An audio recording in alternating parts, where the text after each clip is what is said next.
sobre Apocalipse 3, versículo 10. Diz assim: como guardaste a palavra da minha paciência, também eu te guardarei da hora da tentação, que há de vir sobre todo mundo para tentar os que habitam na terra. Existem outras versões também que falam sobre guardar da hora da provação, que há de vir sobre a terra. Primeiramente, nós temos que entender o seguinte: as cartas escritas às igrejas, nós vamos estudar cada igreja dessa, tá? Quando a gente entrar em Apocalipse, nós vamos falar um pouquinho sobre essas figuras, né, dessas igrejas e o que elas representam. Então, elas, com certeza, elas não representam períodos de igrejas, períodos de épocas, porque elas sintetizam a sua igreja na totalidade. Nós temos que lembrar que sempre, por exemplo, o número na Bíblia ele é muito importante. E o número 7 representa sempre a totalidade. E as cartas foram escritas para 7 igrejas, representando o quê? A perfeição ou a totalidade, aquilo que está completo. Então, as igrejas para quem foi escrito essas cartas, não, alguns gostam de dizer o seguinte, que cada igreja dessa representa um período da humanidade. Aí a gente fica estabelecendo, então, em que momento a gente está, né? Então, nós já falamos e derrubamos essa tese olhando a igreja de Éfeso, que é a primeira carta escrita, onde diz o seguinte, que a primeira carta, ele fala, tenho contra vós que perdestes, né? Ou que deixaste, abandonaste o primeiro amor. Então, se a gente fosse colocar como época, é dizer então que a igreja apostólica abandonou o amor. Isso aí seria uma inverdade tremenda, porque a igreja que nasceu lá no Pentecostes, a igreja apostólica, né, foram aqueles que se mantiveram tão fiéis que a doutrina e a verdade chegou até nós por causa da fidelidade dessa igreja. E por aí vai. Então, essas igrejas, na verdade, elas representam a sua totalidade e não podemos nos esquecer também daquela visão profética também que tem uma revelação também temporal para a igreja daquela época. Por exemplo, a igreja de Éfeso, ela acabou. Ela acabou. Com o passar do tempo, você procurava a igreja lá, o candelabro foi tirado, realmente foi apagado. Por quê? Porque não voltou, não se arrependeu e não voltou a fazer aquilo que deveria ter sido feito. E nesse texto aqui, então, quando fala de guardar, fala que Deus protege. E olha, nós devemos lembrar uma coisa, que mesmo durante a grande tribulação, nós devemos lembrar que Deus estará guardando a gente também. Tanto que ele fala que se ele não abreviasse aqueles dias, nem os próprios escolhidos suportariam. Então, quando nós lemos esse texto, e alguns querem dizer o seguinte, aí, ó, Deus vai tirar a igreja para a igreja não passar pela grande tribulação. Esse versículo não está dizendo isso. O que ele está falando é o seguinte, é que Deus vai guardar a igreja, mesmo na hora da tribulação e na hora da provação. E lembrando que essa carta aqui está falando especificamente para a igreja de Filadélfia. As outras igrejas todas passam por dificuldades, todas passam por provações. Então, quer dizer, não é algo genérico, não é algo que vai ser dado a todos, mas a proteção vai existir, sim, sobre alguns, sobre aqueles que Deus vai guardar na hora da provação. Nem todos nós vamos ser martirizados na grande tribulação, aqueles que vão estar vivos, né? Há um número limitado para isso. Agora, o passar pela grande tribulação é algo que nós vamos passar. Mas mesmo passando pela grande tribulação, nós devemos entender uma coisa, que o Senhor continuará nos guardando. Entendem isso?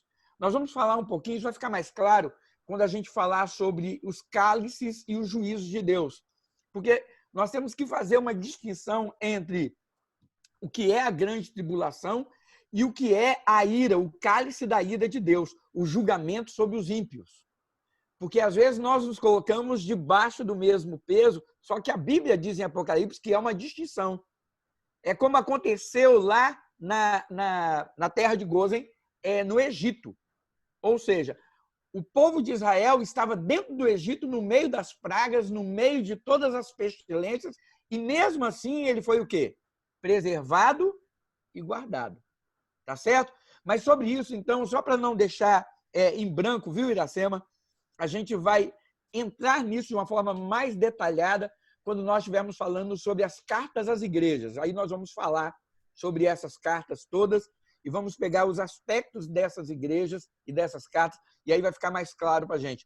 Mas esse versículo, ele fala então o seguinte, que Deus guardará da provação, ou em outras versões, da tribulação que será dado.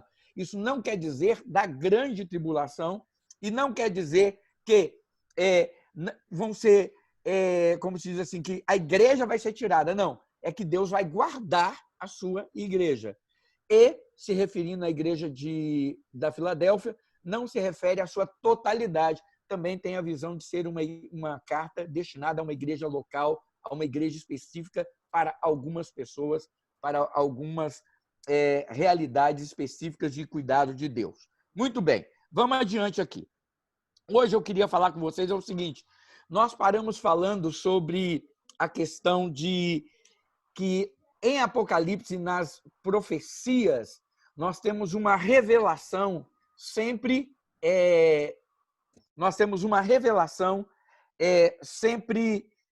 histórica e futurística. Lembra que nós falamos sobre isso? Que os profetas eles tinham consciência de que eles estavam falando uma alegoria, ou seja, trazendo uma mensagem que servia tanto para o povo moderno, para o povo da época, o povo temporal, como também algo futurístico. Nós vemos isso também muito claro em Gálatas, capítulo 4, versículo 21 a 31, quando Paulo faz uma analogia de Sara e Agar. Ele usa uma metáfora. Ele fala sobre o Antigo Testamento para falar de uma realidade do Novo Testamento. Quando ele fala que Sara significa a escravidão, a vida do pecado, Agar, enquanto Sara significa a liberdade e a vida em Cristo. Então, ele vai fazendo essa analogia, e isso fica muito claro. Eu só estou usando essa figura de linguagem para mostrar para vocês que isso fica muito claro em toda a abrangência bíblica. E aí nós chegamos, por exemplo, em algumas figuras como Babilônia, a Babilônia, e Jerusalém. Irmãos, deixa eu fazer uma pergunta muito séria aqui para vocês. Por que eu quero fazer essa pergunta? Para que a gente comece a situar a nossa mente em relação àquilo que nós estamos estudando dentro de escatologia, dentro do livro de Apocalipse. Os irmãos pensam que realmente vai vir uma cidade dourada de ouro do céu para descer aqui na Terra? Não, tá cortando muito.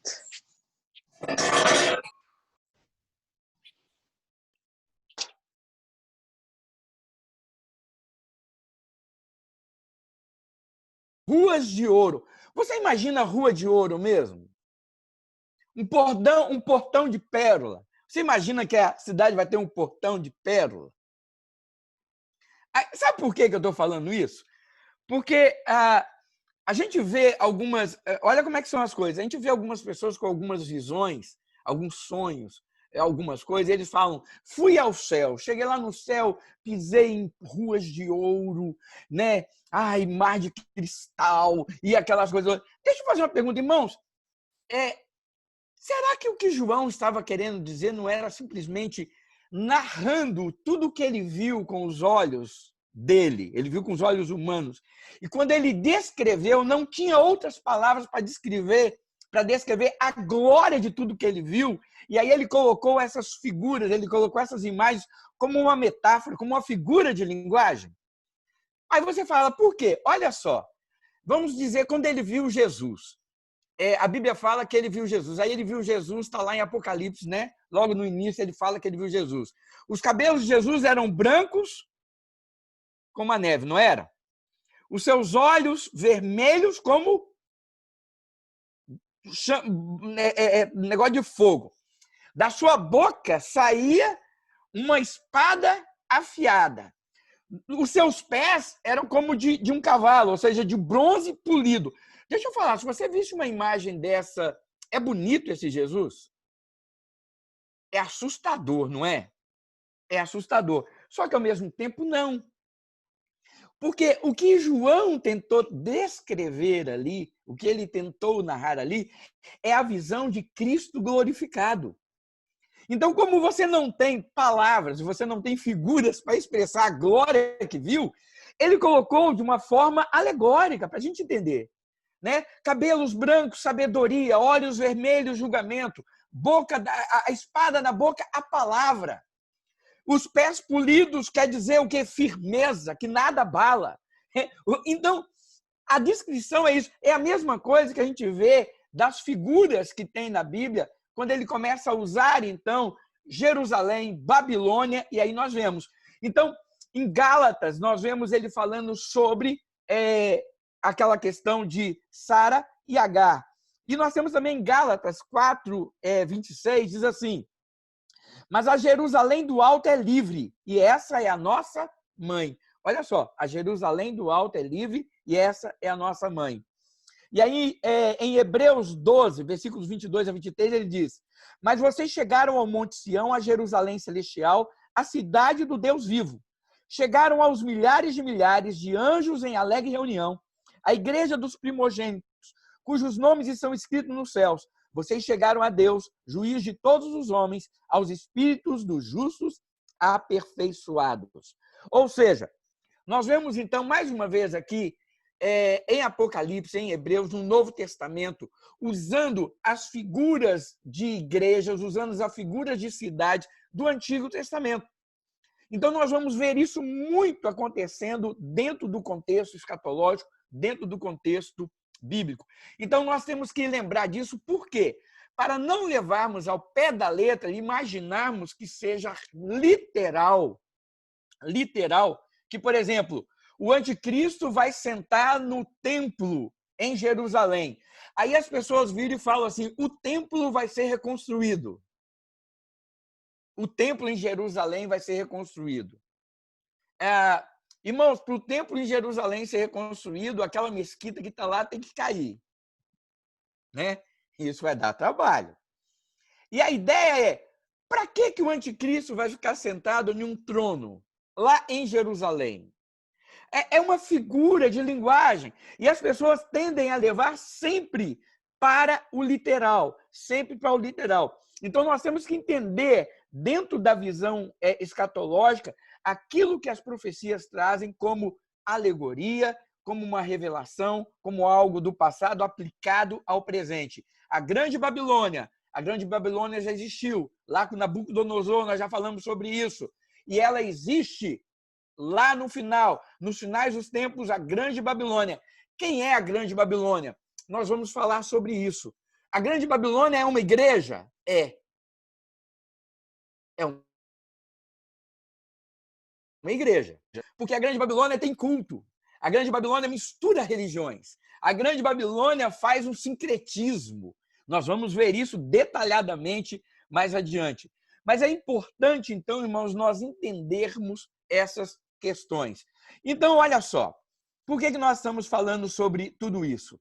Para mostrar que em nenhum lugar da palavra de Deus, nós vemos então aqui em Mateus 24, em outras passagens, falando sobre a questão então de que a igreja vai ser arrebatada antes da grande tribulação. E fica claro e evidente para nós, seguindo a cronologia do sermão de Jesus, que a igreja irá passar pela grande tribulação. Sabe? Olha só, a Bíblia deixa claro o seguinte, que a grande tribulação ela só vem depois que acontece, que a volta de Jesus só vem depois que acontece a grande tribulação. E a volta de Jesus é marcada pelo quê? Pelos sinais dos céus. Lembra que nós falamos sobre isso? Nós lemos isso lá em Mateus. Olha só. Mateus 24, 29 a 30. Diz assim: logo em seguida a tribulação daqueles dias, logo em seguida a tribulação daqueles dias, o sol escurecerá, a lua não dará sua claridade, as estrelas cairão do firmamento e os poderes do céu serão abalados. Então aparecerá no céu o sinal do Filho do Homem. Em toda a descrição de Jesus, em nenhum outro momento fala que Jesus está aparecendo uma segunda vez aqui agora no final e outra vez em outro momento. Em toda a referência bíblica, nós só vemos agora Jesus falando, olha, após a tribulação daqueles dias, aí vai haver o quê? O sol escurecerá, a lua não dará. Lembra lá o que Joel profetizou, que nós lemos? Os cataclismas, os fenômenos, né? Nos astros, como nós falamos assim, no firmamento, que são também uma representação espiritual. Aí nós vemos, logo após essas coisas, é que o sinal do Filho do Homem aparecerá. Então, olha só, os prodígios no céu não ocorrem e não ocorreram em Jerusalém no ano 70, quando foi destruído por Tito.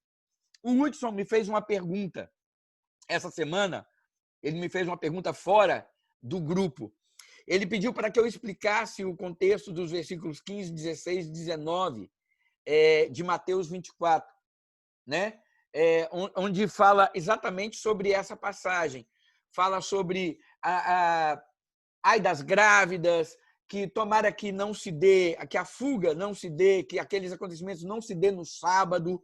Por quê? Por que essas coisas? O que quer dizer isso tudo?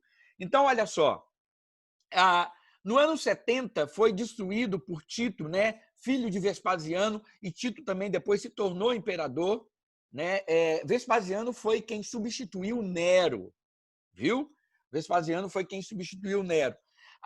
E quando Tito destruiu Jerusalém, é chamado de a Primeira Guerra Judaico-Romana.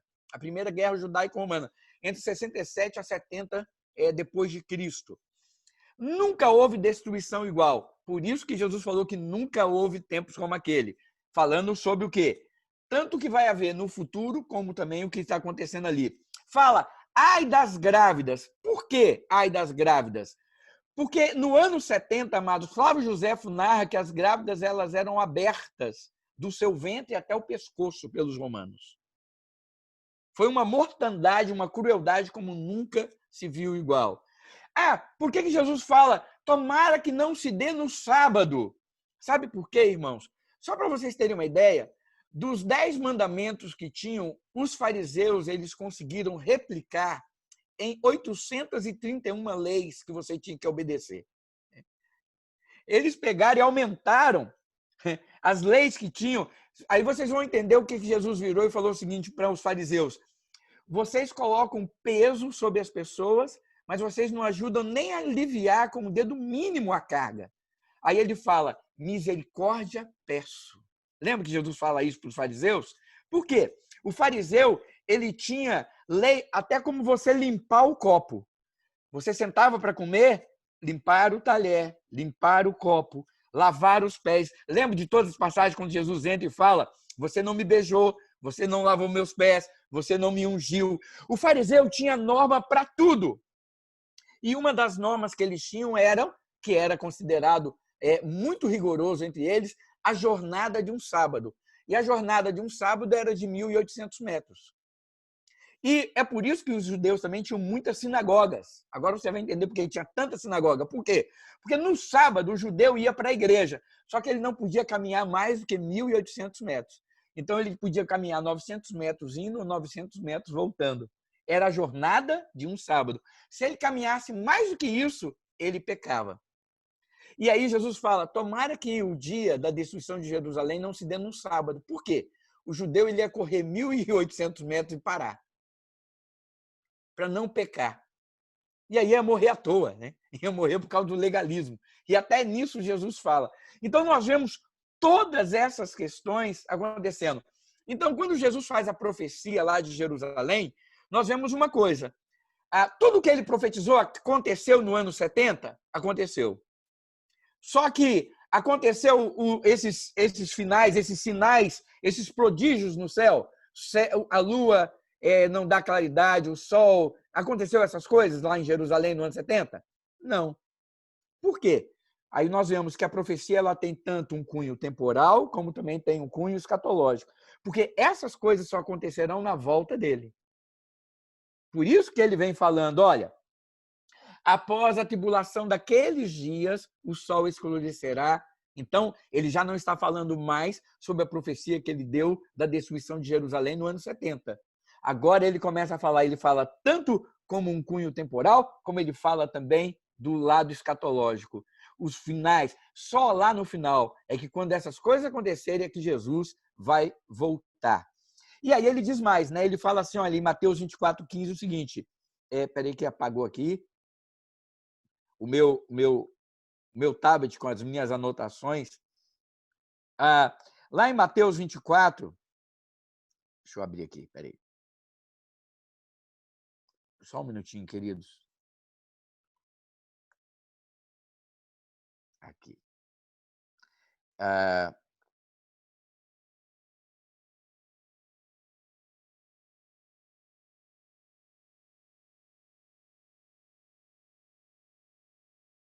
Peraí. Isso. Em Mateus, capítulo 24, versículo 15, Daniel ele fala lá no livro dele o seguinte, que em Daniel 9, 26, 27, depois de 62 semanas, o ungido será morto e dará lugar. Aí ele fala que haverá o surgimento do anticristo. Diz assim, Mateus 24, 15, de que falou o profeta Daniel. Quem foi esse? Aquele que surgiria como o homem da imperfeição. Perdão, eu perdi a referência aqui. Eu estou confuso aqui nas minhas referências. Deu um pau aqui, peraí. Aqui, isso. O homem da desolação. O homem da desolação em Mateus 24, 15. Se referindo ao anticristo. O anticristo surge quando, fazendo uma referência, Jesus fala, fazendo uma referência a Daniel, capítulo 12, ele fala, surgirá então o anticristo. Quando o anticristo surge, depois vem a questão da grande tribulação. Logo após a tribulação daqueles dias, vem os prodígios nos céus. Logo após os prodígios do céu, vem a volta de Jesus. Então, nós não temos em nenhum lugar desse narrando a ideia de que a igreja vai ser tirada antes da hora, ou no meio disso, ou para não passar por essas coisas. Quer ver? Vamos ler Daniel 9, versículos 26 a 27. Diz assim, depois das 62 semanas, o ungido será morto, e já não haverá lugar para ele. A cidade e o lugar santo serão destruídos pelo povo que governará que o fim. O fim virá como uma inundação. Guerras continuarão até o fim e a desolação foram decretadas. Como muitos, ele fará uma aliança que durará uma semana. No meio da semana, ele dará fim ao sacrifício e à oferta. E numa ala de tempo será colocado o sacrilégio terrível, até que chegue sobre ele o fim que lhe está decretado. Naquela ocasião, Miguel, o grande príncipe que protege o seu povo, se levantará e haverá um tempo de angústia, tal como nunca houve desde o início das nações.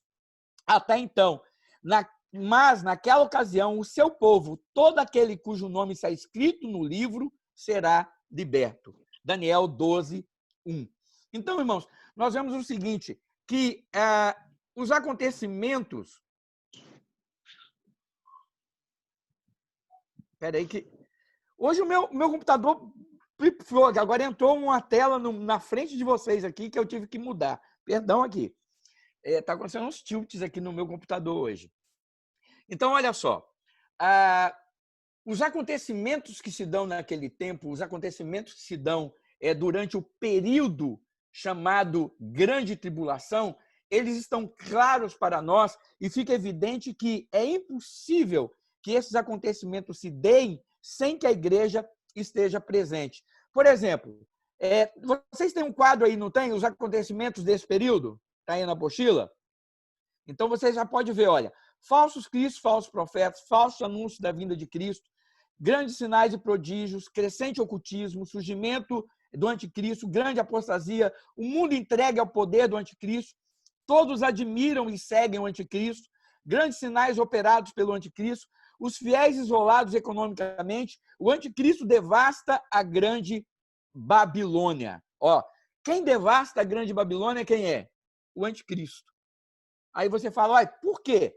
Nós vamos estudar isso lá na frente. E aí entra uma outra questão também que é muito interessante. Qual é a duração da grande tribulação? Qual é a duração da grande tribulação?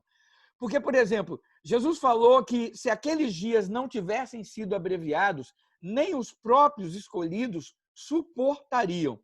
Então, é interessante que, quando nós vemos a duração da grande tribulação, nós pensamos o seguinte: a Bíblia fala sobre semanas e usa o termo semanas também se referindo a anos, semana de anos. O próprio Daniel fala sobre isso também.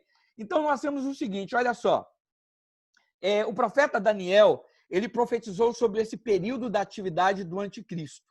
E ele deixa claro que a atividade do anticristo vai se dar durante 7 anos. Levítico 25:8 diz assim: contém 7 semanas de anos. 7 vezes 7 anos. Essas 7 semanas de anos totalizam 49 anos. Então, a Bíblia usa a figura de linguagem também de 7 semanas, como também sendo 7 anos. E aí nós temos essa referência aqui em Levítico, e o que prova aquilo que Daniel falou. Daniel 9:27 diz assim, olha, com muitos ele fará uma aliança que durará uma semana. No meio da semana, ele dará fim ao sacrifício e à oferta.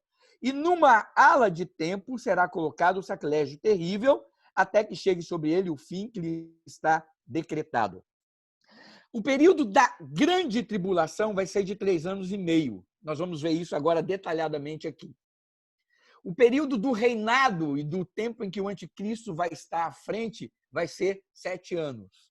Entendem isso? Agora, qual é o período da grande tribulação? A grande tribulação não é o período de 7 anos. A grande tribulação é o período de 3 anos e meio. Porque a Bíblia diz que ele vai fazer um pacto. A Bíblia diz que o anticristo vai fazer um pacto. Vai fazer um pacto, uma aliança com as pessoas. E ele também vai deixar tudo tranquilo. A igreja vai estar ali tipo assim, está tudo acomodado, está tudo bem, tudo funcionando bem. Mas quando chegar na metade dessa semana de anos, ele rompe esse pacto e começa uma grande perseguição. É o que a Bíblia diz. Olha, Daniel 12:7 e Apocalipse 12:14 diz assim: um tempo, tempos e metade de um tempo. Apocalipse 11:3 e 12:6. 1.260 dias. Apocalipse 11:2, 13:5. 42 meses. Tudo isso dão o quê? 3 anos e meio. Então, todas essas referências que eu estou falando aqui para vocês é o tempo que se dará a grande tribulação. 3 anos e meio. Então, a pergunta é, a igreja, então, vai passar pela grande tribulação? Sim. Sim. Nós vamos passar pela grande tribulação. Porque, irmãos, não há motivo para nós não passarmos. E a Bíblia diz que Jesus só vai voltar depois dos sinais que houverem, né? Os sinais, os fenômenos celestes, vamos dizer assim. E ele fala em Mateus 24, 27 a 31, porque assim como o relâmpago que sai do Oriente se mostra no Ocidente, assim será a vinda do Filho do Homem. Onde houver um cadáver, ali se ajuntarão os abutres. Imediatamente após a tribulação daqueles dias, o sol escurecerá, a lua não dará a luz, as estrelas cairão no céu, os poderes celestes serão abalados. Então aparecerá no céu o sinal do Filho do Homem, e todas as nações da terra se lamentarão e verão o Filho do Homem vindo nas nuvens do céu com poder e glória. E ele enviará seus anjos com grande som de trombeta, e estes reunirão seus eleitos dos 4 ventos, de uma a outra extremidade dos céus. Nós vemos aqui, irmãos, que o único momento em que Jesus fala que ele vai voltar é depois da grande tribulação, depois dos fenômenos do céu, e aí sim, como um raio que sai do Oriente e se mostra no Ocidente. É de uma forma visível. Jesus não vem de uma forma invisível, de uma forma escondida.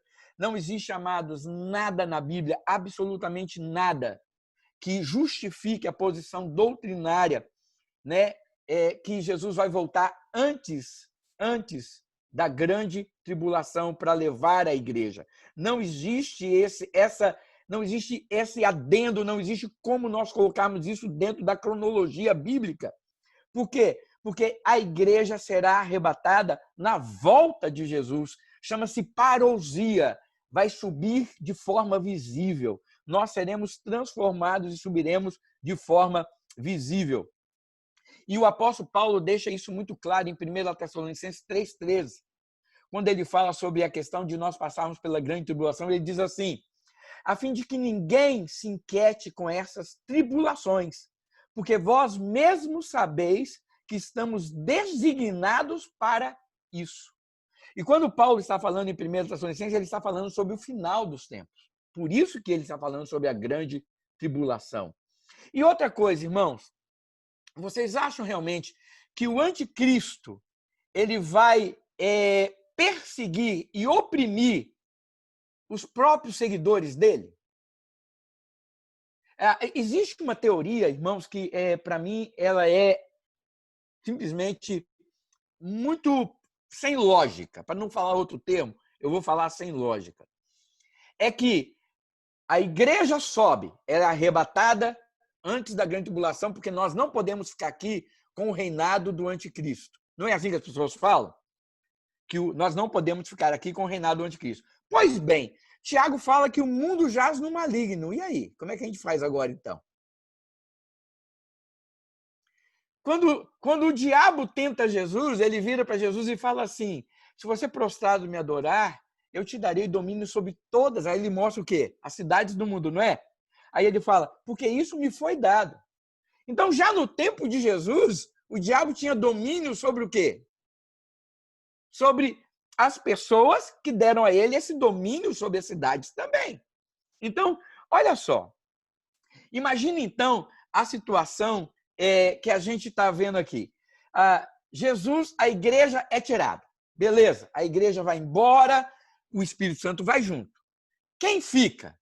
Aí as pessoas falam, ficam aqueles que não eram sinceros. Aquele crente fraco, aquele crente que não se dedicou, aquele crente que não se santificou. Então ele fica aqui. Beleza. Aí quando a igreja vai embora, aí ele olha e fala, nossa, a igreja foi embora. Eu fiquei. Agora eu sei que eu sou pecador. Aí ele se arrepende. Gente, se pregando o evangelho, ele não se arrepende. Com o Espírito Santo agindo aqui, ele não se arrepende. Aí quando a igreja vai embora, que não tem pregação do evangelho, quando o Espírito Santo é tirado, que não está mais aqui, aí ele se arrepende de repente, porque ele raciocina e fala, nossa, eu devia ter sido fiel e agora eu não fui, então eu tenho que me arrepender. É isso. Não é muito sem nexo, não é muito sem cabimento essa ideia? E aí ele fala, aí algumas pessoas falam assim, não, mas aí o sofrimento vai fazer com que ele se arrependa. Gente, onde é que na Bíblia está dizendo que nós tivemos conversões por causa de sofrimento? Se sofrimento, irmãos, convertesse, nós teríamos pelo menos 6 milhões de judeus convertidos na Segunda Guerra Mundial, irmão. Foram 6 milhões de judeus martirizados. E eles não se converteram ao cristianismo por causa da dor, não. Dor nunca converteu ninguém, dor nunca transformou ninguém. Então, essa ideia de que o anticristo vai perseguir os seus próprios eleitos, aqueles que já estão debaixo do domínio dele, e outra, ele é burro. Porque a Bíblia, segundo essa teoria das pessoas que falam que o anticristo vai perseguir, as pessoas vão se converter por causa disso, ele persegue tanto a ponto dessas pessoas irem para Cristo. Então, quer dizer, na verdade, quem ajuda as pessoas a ser salvas é o próprio diabo. Porque ele é tão perseguidor das pessoas que as pessoas, então, vão se converter a Cristo por causa disso. E isso está errado, irmão. Sabe por quê? Porque durante o reinado do anticristo, as pessoas vão idolatrar o anticristo. As pessoas vão amar o anticristo. As pessoas vão ter a marca do anticristo. Aqui e aqui. Ou seja, vão pensar como ele e vão agir como ele. É isso que as pessoas vão fazer durante o tempo. Apocalipse 13:8. Todos os habitantes da terra adorarão a besta. A saber, todos aqueles que não tiveram seus nomes escritos no livro da vida do Cordeiro, que foi morto desde a criação do mundo. Ou seja, quem não está escrito no livro da vida vai adorar quem? A besta. Isso não vai ter jeito. Apocalipse 17:8. A besta que você viu era e já não é. Ela está para subir do abismo e caminha para a perdição. Os habitantes da terra os habitantes da terra cujos nomes não foram escritos no livro da vida desde a criação do mundo ficarão admirados quando virem a besta, porque ela era, agora não é, e entretanto virá. Ou seja, as pessoas vão ficar, irmãos, impactadas com aquilo que o anticristo vai fazer. E eu sempre uso, irmãos, algumas metáforas sobre isso para mostrar a fraqueza da igreja nesse sentido. É porque hoje, de uma forma geral, irmãos, a igreja corre muito atrás de coisas, de bênçãos, de milagres, de sinais. Este é o perigo. Lembra que eu falei lá, quando a gente estava falando no início de Mateus 24, que nós devemos ter cuidado com os falsos cristos? Falsos cristos. E aí Jesus falou, vede que ninguém vos engane. Por quê? Porque quando eu ensino algo não real sobre Cristo, eu enfraqueço o evangelho e a obra dele. Quando eu ensino que Deus é um Deus que abençoa, que Deus é um Deus que só faz milagre, que cura, que o crente sempre vai ser rico, vai ser saudável, vai sempre experimentar dessas coisas e tudo, a gente começa a colocar na cabeça das pessoas o quê? Eu não posso passar por tribulação, eu não posso passar por sofrimento, eu não posso vir a padecer nada. Então, tudo aquilo que me proporciona bênção, regozijo e alegria, é isso que eu tenho que viver e experimentar. Esse é o problema dessa teologia da prosperidade. Ela ensina uma vitória que não é bíblica, ela ensina um triunfalismo que não é bíblico. A igreja é triunfante, mas não é triunfalista. Nós também perdemos batalhas. Nós não vamos perder a guerra, mas batalhas nós perdemos, irmãos. E aí o que acontece? Nós vemos então aqui representado essa situação. O anticristo ele vai chegar fazendo milagres tremendos. Vamos imaginar. Imagina nessa pandemia agora um homem que se aproxima e fala assim, eu tenho a solução para essa pandemia. Nossa, o que a gente ia fazer? Maravilha, maravilha. Irmãos, nós temos gente acreditando em remédio que os outros ficam falando que é bom e fica correndo atrás, não é? Tem vacina, lá vai eu. Tem isso, lá vai eu. Tem esse remédio, lá vai eu. As pessoas estão atrás de uma esperança. Imagina realmente um homem que chegue agora e traga a cura para essa pandemia. Imagine então agora um homem que não somente traga a cura para a pandemia, como ele também traga uma solução financeira para todos nós. De forma que essa diferença, essa injustiça social acabe. Não vai ter mais rico nem pobre. Todos nós vamos ter o suficiente para vivermos muito bem. O que vocês acham que as pessoas vão fazer com esse homem? As pessoas vão idolatrá-lo, não vão? Aí você fala assim, mas eu não, porque eu sei que é o anticristo. Será? Aí você fala, nós estamos falando na área política e econômica. Mas ele não vai agir apenas na área política e econômica, ele também vai agir na área religiosa. Aí imagine, então, esse anticristo vindo e ressuscitando um morto. E se esse morto for o seu parente, a mulher que você ama, o filho que você tem, o pai, o irmão, o amigo. Você já imaginou que coisa gloriosa?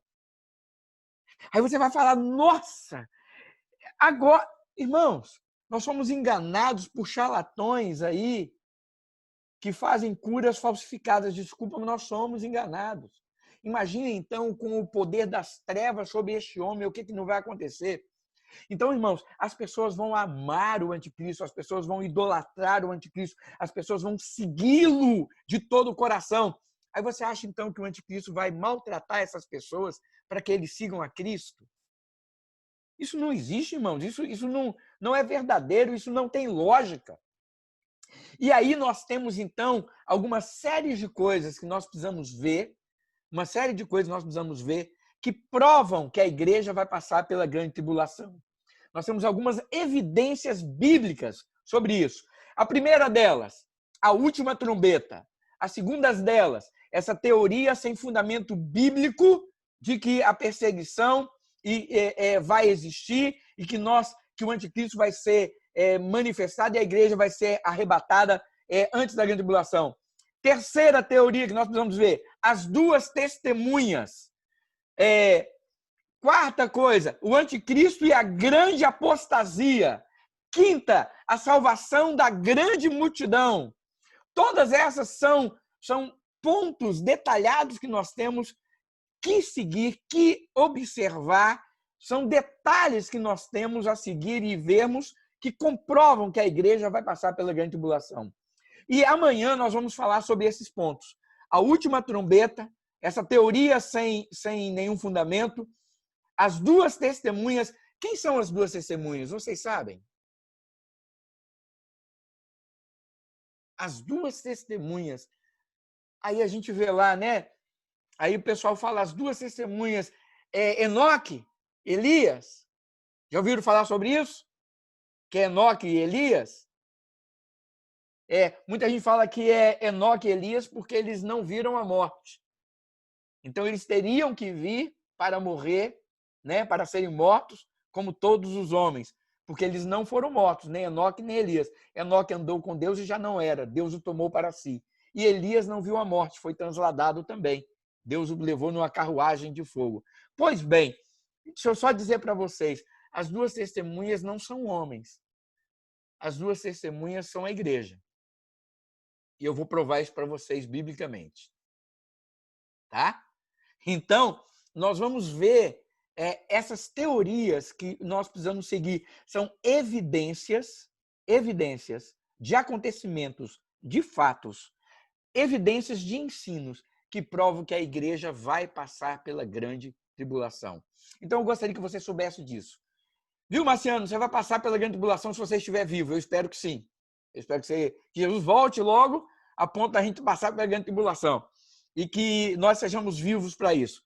Agora eu vou dizer para você, não tenha medo. E eu vou dizer para todos nós, não devemos ter medo. Porque o Senhor é aquele que nos guardará.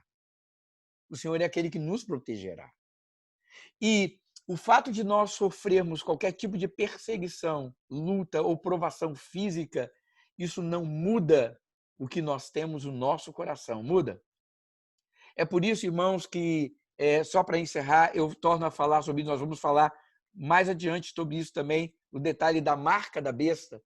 Irmãos, se alguém botar um chip aqui na minha testa e botar um chip aqui, isso não muda o meu coração, irmãos. Não muda. O que muda o meu coração é a forma como eu penso. É por isso que Paulo escreveu aos Romanos e diz: não vos conformeis com este mundo, mas transformai-vos pela renovação da vossa mente. O que muda o homem é a transformação da mente. E é por isso que Jesus falou que de dentro do homem começa o problema. O pecado não é de fora para dentro. Do interior, do coração do homem procedem os maus desígnios. Adultério, furto, homicídio. Olha que ele só fala de coisa física. Adultério, furto, homicídio. Todas essas coisas não são físicas, mas ele fala que vem da onde? Do coração. Ele não fala que vem de fora, ele fala que vem do coração. E é por isso que Jesus também falou: o reino de Deus está em vós. É por isso que a transformação começa dentro do homem. O homem que nascer de novo, ele será do Espírito. Quem nasce do Espírito é Espírito. Quem nasce da carne é carne. Né? Então, ou seja, nós precisamos nascer. O nascer, a regeneração é de dentro para fora. A transformação nunca começa de fora para dentro. É por isso que nós não precisamos ter medo do que vem de fora. Nós precisamos temer, sim, aquilo que pode atingir aqui dentro. É por isso que eu tenho que cuidar da minha mente e do meu coração. Aí Paulo escreve aos Filipenses: tudo que é bom, tudo que é louvável, se alguma virtude há, seja isso que ocupe o vosso pensamento. Então, nós devemos nos alimentar da palavra. Amém, irmãos? Se a gente não se alimenta da palavra, a gente não está se alimentando daquilo que vai nos fortalecer. E é por isso que a Bíblia diz que quanto mais eu leio, mais forte eu fico, mais vigilante eu fico, e eu não vou ser levado de um lado para o outro por qualquer vento de doutrina. Então, irmãos, não tenha medo de imaginar e falar assim, nós vamos passar pela grande tribulação? Sim. Sabe por quê? Porque a igreja é uma igreja vitoriosa. Nós somos de uma igreja vitoriosa, porque o nosso Senhor é vencedor. No mundo tereis aflições, mas tem de bom ânimo. Eu venci o mundo. Vós também vencereis. Olha, Jesus, quando fez a oração sacerdotal dele, lá em João capítulo 17, ele fala assim, Senhor, não peço que os tire do mundo, mas que os livre do mal. Não tem a ver isso aí não, hein? Não peço que os tire do mundo, mas que os livre do mal. Então, que a gente guarde isso em nosso coração. Amém?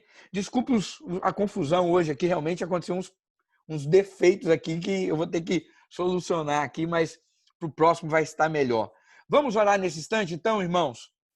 Nós temos os motivos de oração. Alguém tem algum motivo de oração mais aí queira falar antes da gente começar a orar? Para encerrar, nós temos orado aqui pelo pessoal do Covid, né, e os pedidos que a gente tem. Alguém abriu o microfone e quer falar, Hudson? Orar pelo pai da irmã aqui da nossa congregação, pastor, que está com Covid e ele tem comorbidade, né? Ele já estava passando por situação difícil, incluir ele. O nome dele é Genésio. Genésio. Isso. Beleza. Vamos estar orando por ele, sim. Mais alguém? Muito bem. Então vamos orar por esses pedidos que a gente já tem anotado aqui. Vamos orar também, colocar agora o Genésio, né? Na nossa lista de oração também. Irmãos, nossa listinha de oração funciona e, graças a Deus, a gente tem obtido respostas, né? Então, a gente crê no Senhor, ora e Ele responde, porque o nosso Deus é fiel. Então, vamos orar? Pai Celestial, nós queremos agradecer ao Senhor, ó Pai, pela Tua palavra, pedindo que o Teu Espírito Santo faça aquilo que eu não posso fazer, que é tornar claro a Tua verdade em nossos corações de uma maneira que venhamos sempre a entender o que o Senhor tem e o que o Senhor quer de nós. Ó Pai, nós queremos agradecer ao Senhor pelo Teu cuidado, pela Tua provisão, agradecer ao Pai porque o Senhor tem curado